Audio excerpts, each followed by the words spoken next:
두 번째 시간으로서 사무엘 하서를 우리 같이 나누게 됩니다. 사무엘 하에는 성공하는 삶과 사무엘서 전체 성공하는 삶과 실패의 삶이 잘 묘사되고 있습니다.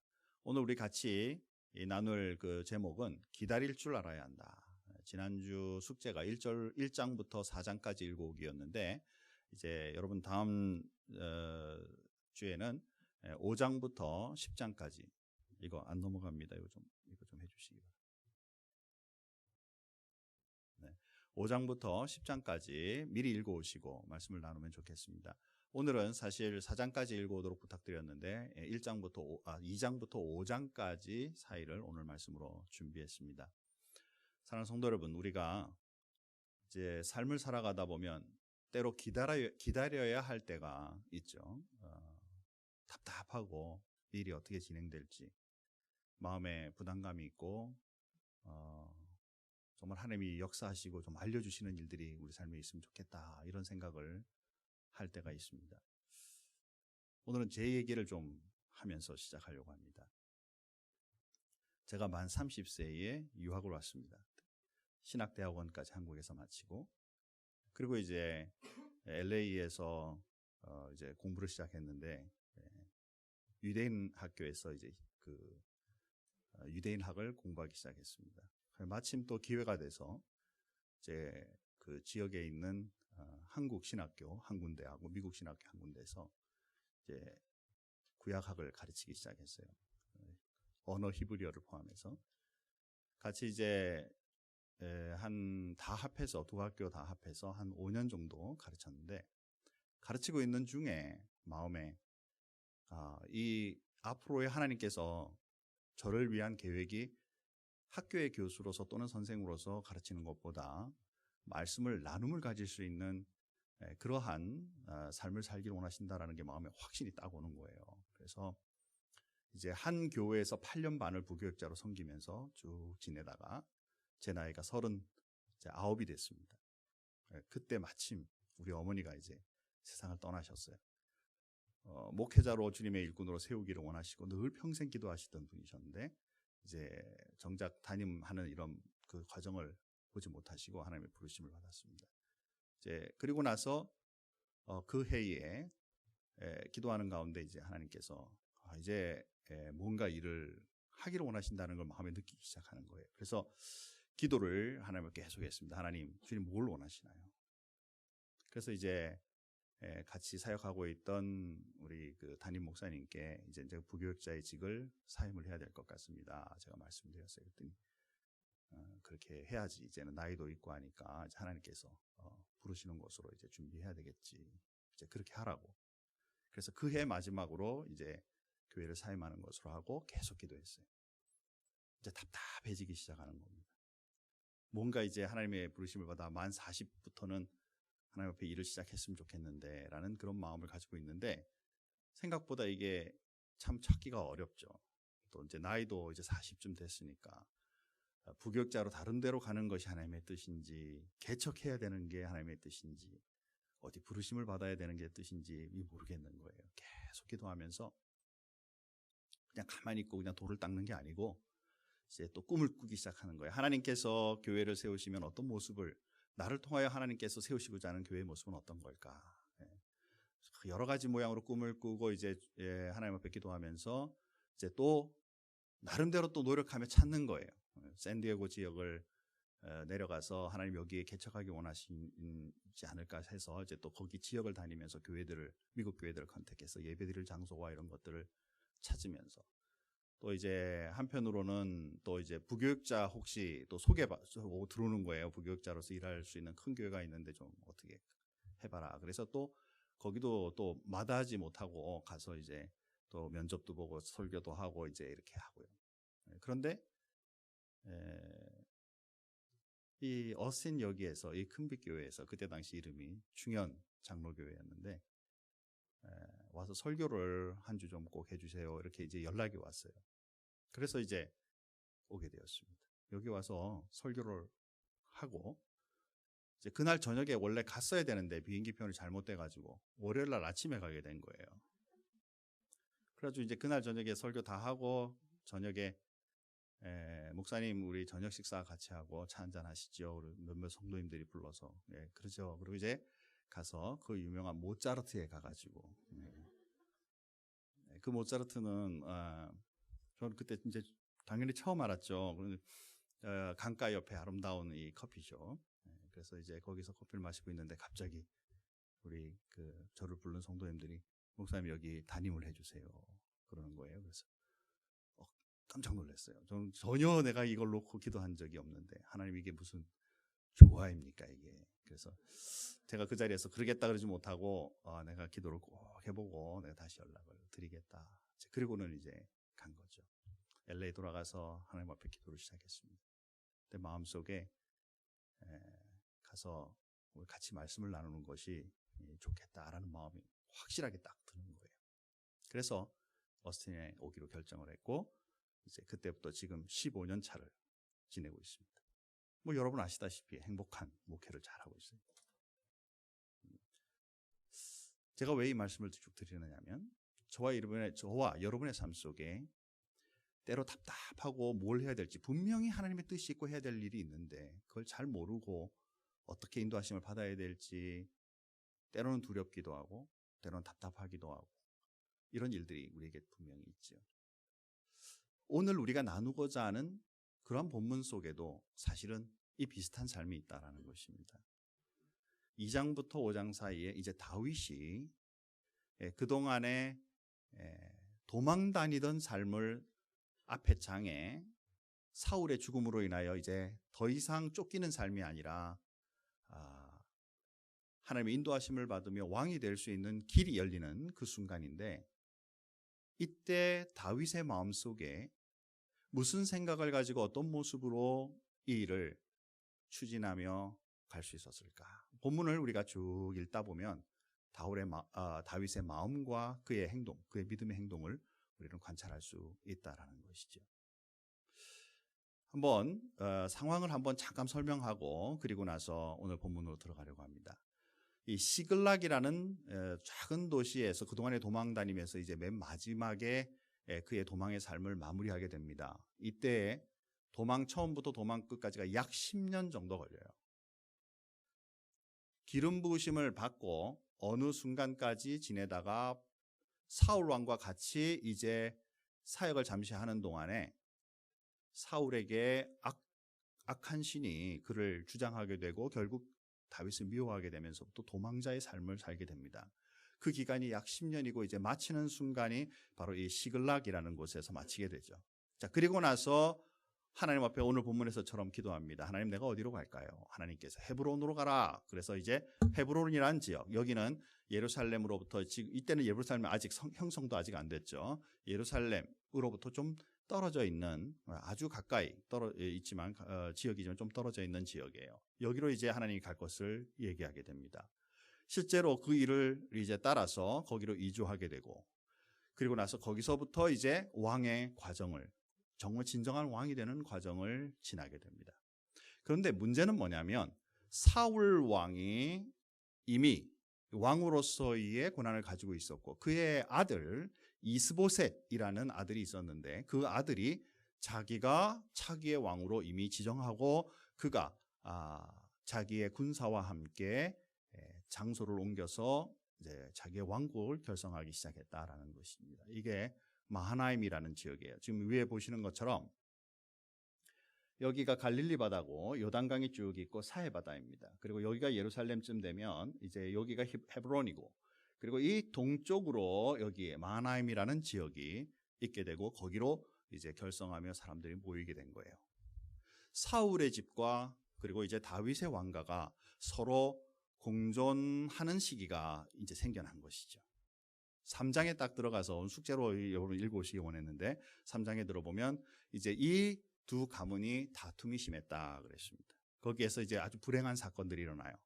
아브넬이라는 이 이스보셋을 따라갔던 그 장군과 그의 휘하들과 요압 장군 다윗의 휘하에 있는 요압 장군의 무리들과 부딪히면서 그 속에 살생이 일어나고 그리고 아브넬을 미워하는 일이 요압에게 생기게 됩니다.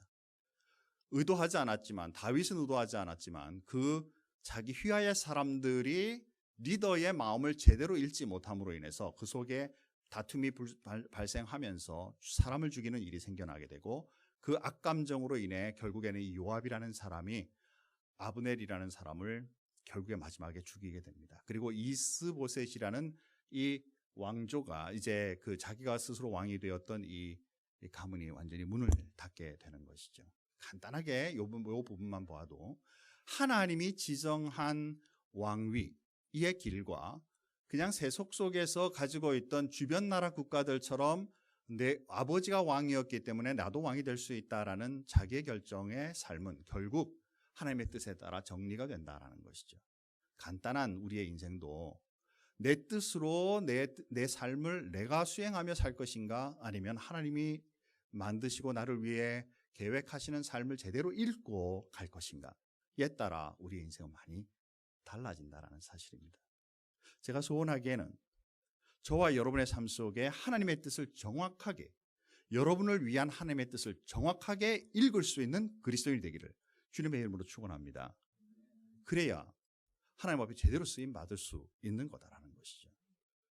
내가 좋은 대로 내 방식대로 또는 세상의 원리대로 왕이 되려고 했던 이 이스보셋은 결국 자기의 휘하의 사람들에게 죽임을 당하고 결국에는 이제 그 가문이 끝나게 된다라는 것이죠.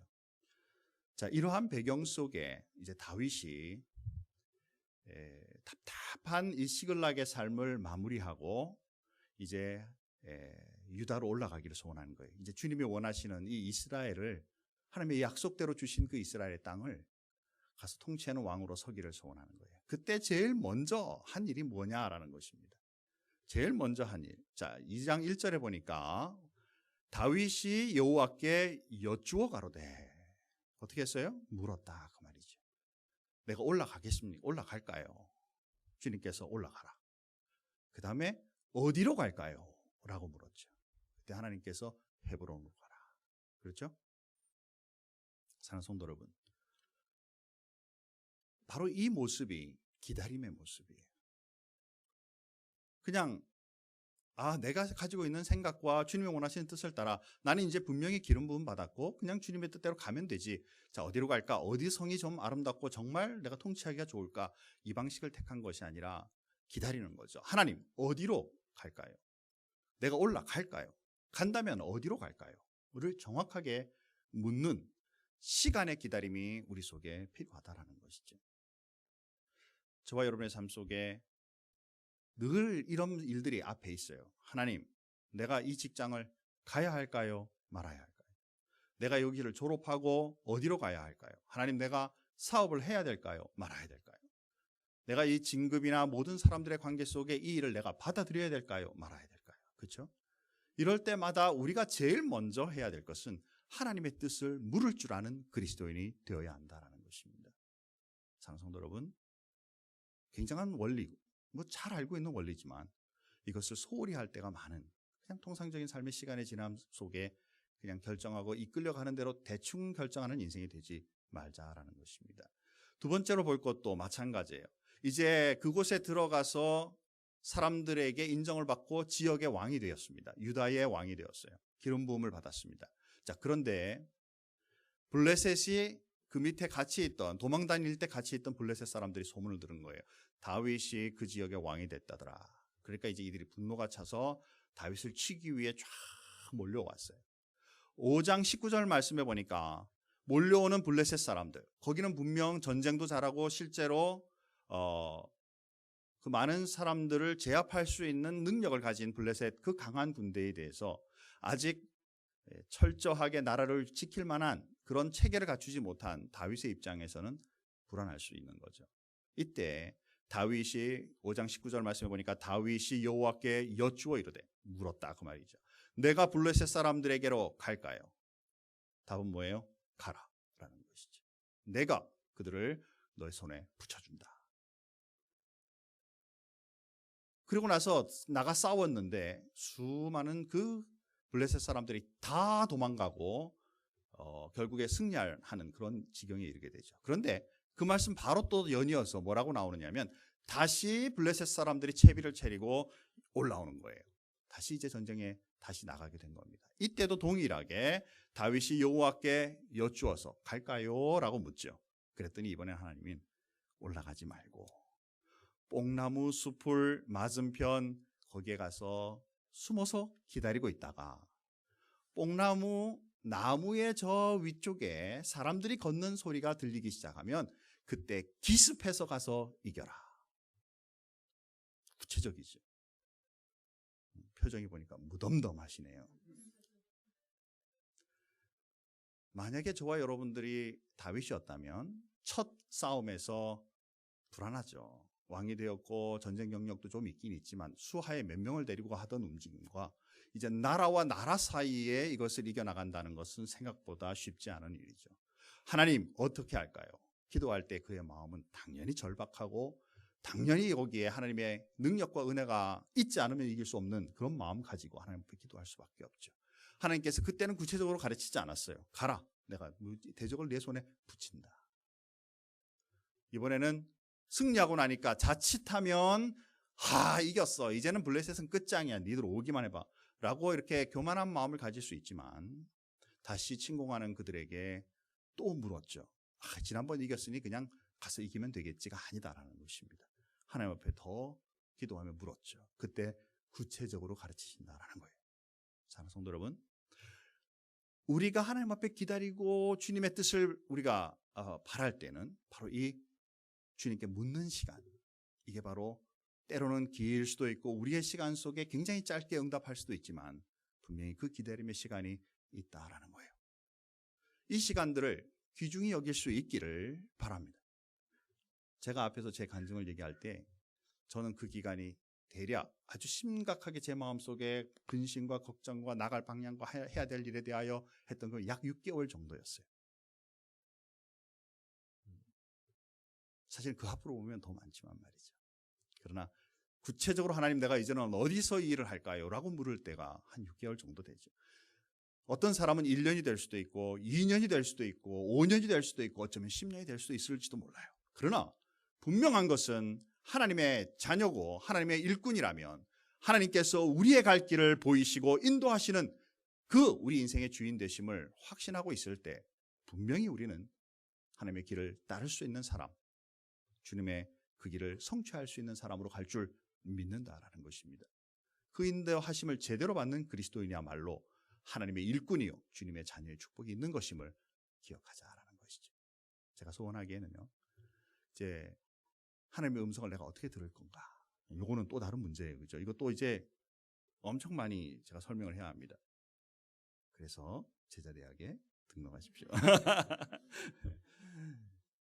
사실 가장 중요한 것은 하나님의 음성을 직접 들을 수 있는 것은 하나님의 말씀이에요.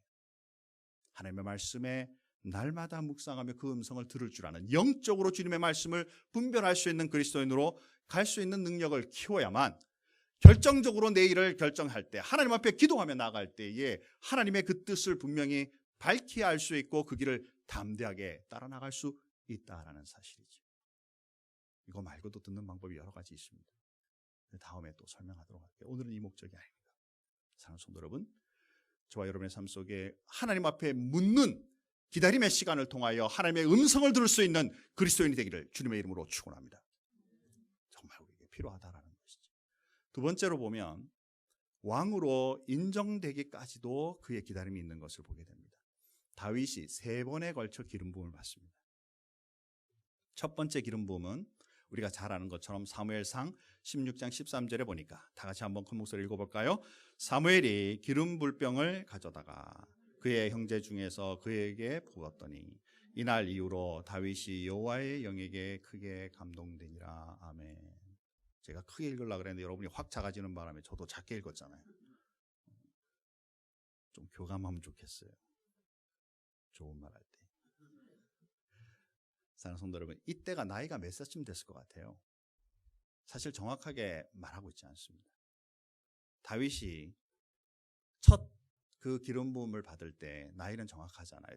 대략적으로 아마 한 15살에서 그 다음에 왕이 되는 때가 유대 왕이 되는 것이 30살 정도 되니까 아마 15세에서 20세 사이 중간 정도 됐을 거라고 봅니다. 정확하지 않아요? 자, 이때 기름 부음을 받습니다. 하나님이 기름 부어 주셨어요. 그 유명한 사무엘이 불어줬습니다. 자, 그러면 그의 인생은 편안하고 아름다운 삶이 돼야 되는 거죠. 그렇죠? 하나님이 부어 주셨잖아요. 우리는 그렇게 기대하잖아요. 우리 예수 믿고 나면 축복의 사람이 되니까 내 인생에는 어려움 없고 고통 없고 지침 없고 나가는 일들마다 다 잘 되는 것을 기대하잖아요. 시험 보면 다 열리고, 그죠? 학교 그냥 어디 탁탁 등록하면 다 되고, 그냥 직장 어디 하면 뭐 어디가 필요해? 그래, 뭐 IBM이냐? 뭐 구글이냐? 이렇게 쓰면 그냥 다 되고 막. 예. 죄송합니다, 그죠? 정말 우리 예수 믿는 것을 하나님이 하셨으면 될 거라고 생각하고 우리는 무조건 모든 게 다 편안하게 된 거라고 생각하잖아요. 기름 부음 받고 사실은 두 번째 기름 부음을 받는 2장 4절까지 오는 동안에는 그의 삶은 도망자의 삶이었어요. 까딱하면 자기의 민족을 쳐야 되는 상황까지 이르게 되었고, 자기에게 대적이었던 그들에게 침을 질질 흘리면서 미친 척해야 되는 일들까지도 그에게 있었고, 삶 속에 하나님의 인도하심과 그 은혜 가운데 주님 앞에 쓰임받는 데까지 대략 20년의 세월을, 또는 앨리스트 10년 이상의 세월을 고통과 고난 가운데 지나갔다라는 거예요. 이때 다윗의 행적과 그의 모습을 보고 있으면 아무리 어려운 일이 당겨, 아무리 자기가 죽음에 이르고 아무리 자기가 극한 상황에 처한다 할지라도 하나님을 바라보는 그 마음과 하나님이 그를 기름 부으셨다는 그 목적을 잃어버리지 않고 그대로 수행하며 있는 그 상황을 하나님과 함께 뚫고 지나가는 그리스도인의 모습을 본다라는 사실입니다. 하나님의 자녀의 모습을 본다는 것이죠. 사랑하는 성도 여러분, 나이 30이 되어서 두 번째 기름을 받습니다. 자, 그 밑에 있는 2절 말씀, 2장 4절 상반절만 우리 다 같이 한번 한 목소리를 같이 읽어보겠습니다. 같이 읽습니다. 유다 사람들이 와서 거기서 다윗에게 기름을 부어 유다 족속의 왕으로 삼았더라. 아멘. 그렇죠. 이제 어디로 갈까요? 헤브론으로 가라. 올라갔더니 유다의 족속들이 쭉 나와서 그에게 이제 다시 기름을, 사람들에게 기름 부음을 다시 받죠. 유다의 왕으로서 이제 시작을 했습니다. 그런데 오늘 읽었던 11절 말씀해 보니까 그가 그 직위를 7년 6개월, 7년 반 동안 이제 유대 왕으로 지나게 됩니다. 그리고 나서 그 이후에 5장 3절에 보니까 다 같이 한 목소리 또 한 번 더 읽겠습니다. 이번에 더 크게 좀 읽으시죠. 이에 이스라엘 장로가 헤브론에 이르러 왕에게 나오매 다윗 왕이 헤브론에서 여호와 앞에 그들과 언약을 맺음에 그들이 다윗에게 기름을 부어 이스라엘 왕으로 삼으니라. 아멘. 세 번의 기름 부으심으로 인해 이제는 궁극적인 이스라엘의 온전한 왕이 되게 된다라는 것이죠. 사랑하는 성도 여러분, 하나님께서 우리를 지으시고 죄에 묻혀 살던 우리들을 예수 그리스도의 보혈의 능력으로 우리를 주님의 자녀 삼으시며 하나님의 일꾼 삼아 주시고, 그로 인하여 내가 이제 주님의 자녀 되고 나면 축복의 삶, 은혜의 삶이 당연히 진행되는 것이지만 인간적으로 세상과 더불어 또 살아야 되는 부분들로 인해 때로 고통스럽고 때로 어렵고 때로는 막히는 것 같고 때로는 열등한 것 같고 우울한 것 같은 인생의 일들이 일어나지만, 그래도 잃지 않은 것은 나는 하나님의 사람이고 나는 기름 부음 받은 하나님의 왕이 될 사람이라는 그 다윗의 심정처럼 우리도 하나님의 자녀로서 주시는 하나님의 큰 축복을 절대로 던져버리지 말고 붙잡고 나아가는 믿음의 생활이 우리에게 필요하다는 사실이죠. 기다려야 된다는 것입니다. 하나님 앞에 기다리며 그 일이 언제 일어날지, 이때 여러분들은 이것을 불평과 여러분의 마음속에 있는 마음의 인간적인 모습으로 기다리지 말고 하나님이 나를 위하여 어떻게 일을 하실 것인지에 대한 기대감으로 소망을 가지고, 이게 바로 소망의 삶이라는 거죠. 내 고통이 있지만 지나갈 것이다. 나에게 우울함이 있지만 뚫고 갈 것이다. 나에게 가지고 있는 불안감이 있지만 예수 이름으로 명하노니 다 물러가라. 나는 하나님의 사람이다. 주님께서 내 인생 붙잡을 줄 믿는다라는 믿음으로 이겨나가야 되는 것, 이게 바로 우리의 삶인 줄 믿는다라는 것이죠. 사랑하는 성도 여러분, 이 아침에 예수 믿는 하나님의 자녀로서 주님의 일꾼으로서 때로 이렇게 기다림의 삶이 우리에게 있다 할지라도 지치지 않는 그리스도인 되기를 주님의 이름으로 축원합니다. 그래야만 하나님 앞에 제대로 쓰임받는다라는 것이죠. 정리하십시다. 다윗의 이런 행동들이 분명히 하나님께서 그에게 칭찬으로 다가왔어요. 사도행전 13장 22절 말씀, 우리 다 같이 한번 크게, 이거는 진짜 크게 읽으십시오. 마지막이니까 작으면, 제 마음에 안 차면 2번, 3번 하겠습니다. 자, 다 같이 한번 큰 목소리 한번 읽어보겠습니다.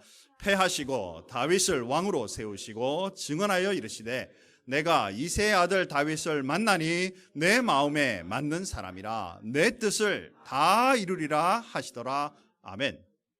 왕으로 세우시고, 이때의 이 왕이 아주 어렸을 때 처음 기름 부으심도 있겠지만 이제 3번에 걸쳐 사람들에게도, 그 지역 속에도 하나님께도 인정받는 사람으로 서서 주님의 일을 시작할 그때에 하나님이 하시는 말씀이 하나님의 마음에 맞는 사람이라, 합한 사람이라, 내가 그에게 이루고자 하는 그 일을 다 이루겠다. 사랑하는 성도 여러분, 저와 여러분의 삶 속에 이러한 하나님의 축복이 있기를 주님의 이름으로 축원합니다. 이게 그리스도인의 큰 축복이죠. 자, 여러분들이 여러분의 인생 이제 어떻게 결정하기를 원하십니까? 하나님 앞에 기도할 수 있는 사람이 되기를 소원합니다. 여러분의 삶 속에 내가 가지고 있는 이 비전, 인위적으로 이스보셋처럼 이 일을 이루어갈 것인가? 아니면 하나님께서 주시는 그 하나님의 능력과 은혜로 주님의 인도하심을 받을 것인가? 이것은 여러분의 선택에 달려있다라는 사실이죠. 믿음으로 이번 한 주간 동안에 여러분의 삶을 돌아볼 수 있는 기회가 있기를 바랍니다.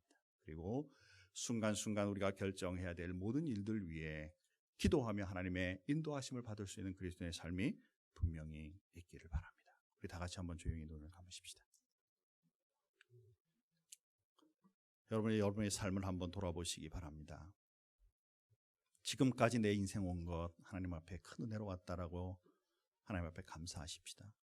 앞으로의 삶 속에 또 혹은 이번 주간 동안에 어쩌면 내가 결정해야 되고 또 추진해야 될 일들이 있으며, 어쩌면 또 6개월 이내에, 1년 이내에, 10년 이내에 내 인생의 긴 기간 동안 하나님의 뜻을 바라며 나가야 되는 그런 일들이 있을 줄 믿습니다. 그때 하나님, 나는 정말 다윗처럼 기도하며 나갈 수 있는 기다림이 제대로 된 사람이 되게 하나님 도와주십시오. 주님의 인도하심을 받는 사람이 되게 해주십시오. 여러분 한번 조용히 묵상할 수 있기 바랍니다. 혹시 속한 시일에 결정될 사항들이 있다면 하나님 앞에 이 문제를 내어놓기를 소원합니다. 하나님, 정말 기도하면서 하나님의 음성을 듣게 해주십시오. 주님의 인도하심을 받을 수 있게 도와주십시오. 여러분 한번 여러분의 마음속에 다짐하면서 우리 한 1분간 묵상한 다음에, 그리고 통성으로 다 같이 한번 기도하고 말씀을 마무리하겠습니다. 잠시 우리 묵상하겠습니다.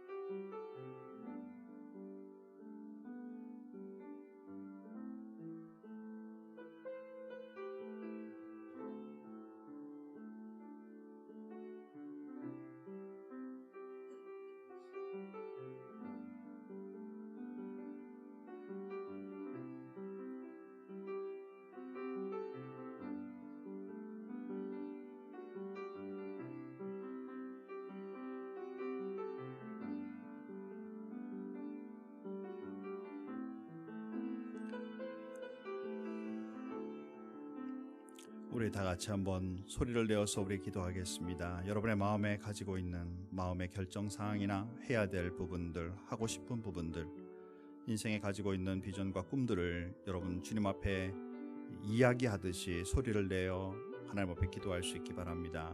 옆에 사람들 의식하지 말고 여러분 스스로의 소리를 여러분 스스로 들을 수 있을 만큼 하나님 앞에 얘기하듯이 우리 한번 여러분의 인생에 대해서 기도할 수 있도록 우리 이 시간에 한번 크게 기도하도록 하겠습니다. 다 같이 기도하겠습니다. 하나님 아버지, 은혜와 사랑을 감사합니다. 오늘도 주님의 말씀을 통하여서 다윗의 모습을 통해 하나님의 사람으로서 어떻게 살아가는지를 우리가 다시 한번 살펴보았습니다. 때때로 인생 살아가면서 답답하고 힘들고 지치는 때가 있습니다. 우울하고 하나님이여 무능하게 느낄 때가 있을지 모릅니다. 하나님이여, 그러나 이것에 휩쓸리지 않고 주님을 바라볼 수 있는 믿음의 사람, 능력의 사람이 되기를 소원합니다. 하나님 아버지여, 내 마음에 가지고 있는 모든 일들과 나갈 결정들, 해야 할 일들을 주님을 바라보며 기도할 수 있는 기다림의 시간이 있도록 주님 도와주시고, 이 시간들을 통하여 통하여 하나님을 바라보며 주님의 인도하심을 받을 수 있도록 주님 역사하여 주시기를 간절히 바라옵고 원합니다. 우리의 심령에 가지고 있는 모든 영역들을 우리가 주장하는 것이 아니라 하나님 앞에 내어놓을 수 있는 믿음의 사람들이 될 수 있게 하나님 역사하여 주시옵소서. 아버지 하나님의 사랑하는 모든 성도들의 삶을 돌아봐 주시기를 원합니다. 저들의 삶의 아버지 하나님 어떤 영역이든지 주님과 동행하며 주님의 음성을 들으며 주님의 인도하심을 받는 사람들이 될 수 있게 역사하여 주시옵소서. 주님의 강력하신 그 능력을 따라 하나님 앞에 나아갈 수 있는 귀한 삶이 되게 주님 도와주시옵소서. 하나님 감사합니다. 오늘도 말씀을 통해 우리 한번 주님의 사람, 주님의 마음에 합한 사람의 모습을 우리가 한번 생각해 보았습니다. 하나님, 우리의 삶 속에도 어떤 결정이든지 무슨 일을 하든지 어떤 방향으로 나가든지 하나님의 뜻을 바라며 기다릴 수 있는 사람이 될 수 있도록 하나님 인도해 주옵소서. 때때로 답답하고 힘들고 지치고 우울하고 내 스스로 봐도 무능한 그런 모습들을 많이 발견합니다. 그러나 그것은 주님의 뜻이 아닙니다. 하나님의 뜻이 무엇인지, 주님이 무엇을 우리를 통해 하시고자 하시는지를 정확하게 볼 수 있는 그리스도인이 되게 축복해 주옵소서. 주님 앞에 인도하심을 받음으로 우리의 남은 생애가 하나님 앞에 복되고 하나님께 영광이 되는 삶을 살아갈 수 있게 하나님 인도해 주시옵소서. 큰빛교회를 주님 축복하시기 원합니다. 이 교회를 통해 이 지역과 세상 세계를 향하여 복음의 말씀 그 사랑을 가지고 나아갈 수 있는 교회 되게 도와주시옵소서. 감사하며 예수님의 이름으로 기도하옵나이다. 아멘.